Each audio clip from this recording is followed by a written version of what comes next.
I'm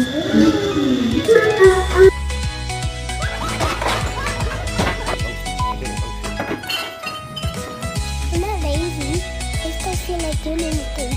Like this.